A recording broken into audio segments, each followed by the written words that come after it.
Ngayon ay November 25.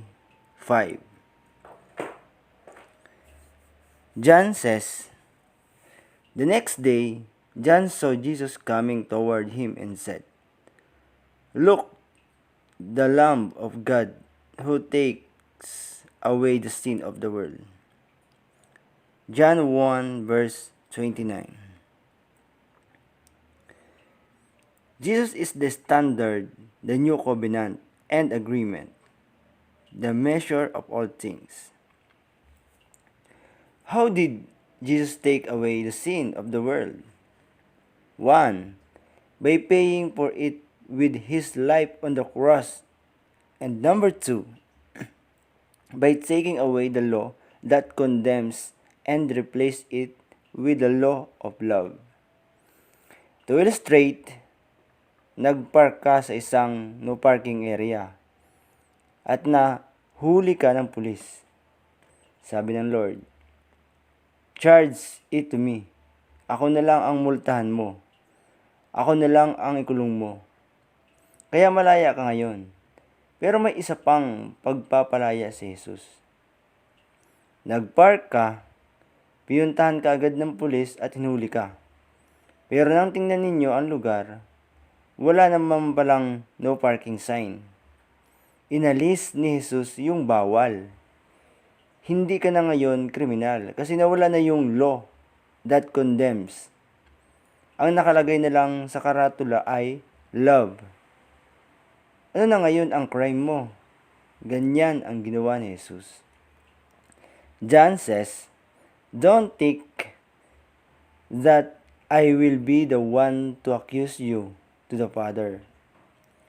You have put your hope in Moses, yet he is the very one who will accuse you." John 5 verse 45. Ang Panginoon mismo ang nagsabi, "Yang pagkahilig ninyo sa batas at sa mga bawal, yan ang magko-condemn sa inyo. Pero ako, I do not condemn you.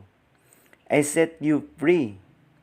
I set you free not only from the power and punishment of the law, but also from the guilt that enslaved you when you break the law."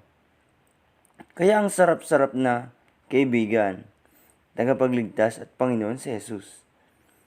Ganyan din dapat kasarap kasama ang mga Kristiyano. Hindi yung dahil hindi mo pa na-overcome ang bisyo mong paninigarilyo at nahuli ka bigla ni Manang, ay inusig ka agad. Ganyan ba ang Christian? Kung medyo nabigla ka at may nasabi kang word na hindi maganda, ganyan ba ang Christian? Ganyan ang maraming Christian. Parang lagi kang may kasamang manguusig.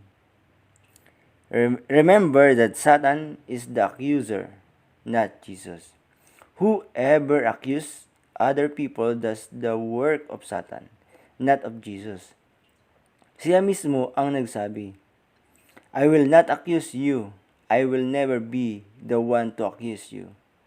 Yang pagkahilig ninyo sa legalismo ang siyang mag-uusig sa inyo.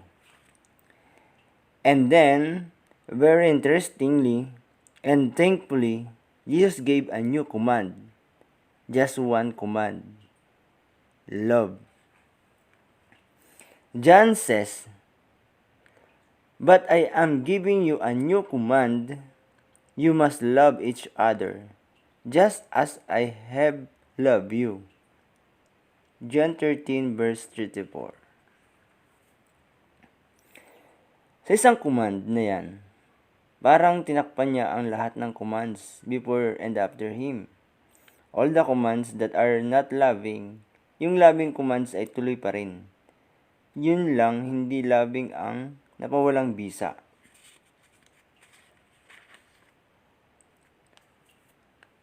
John the Baptist, who understood it, declared, John says, "He must become greater, I must become less." John 3, verse 30.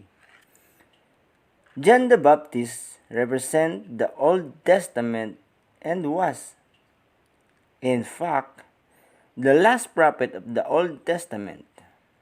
Alam ba natin ang kahulugan when he said, Jesus must increase, I and the whole system I represent must decrease.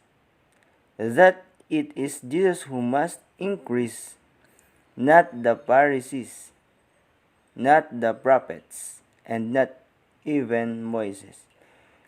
Jesus must increase because Jesus is above the Old Testament prophets and the New Testament teachers like John and everyone else who admitted it.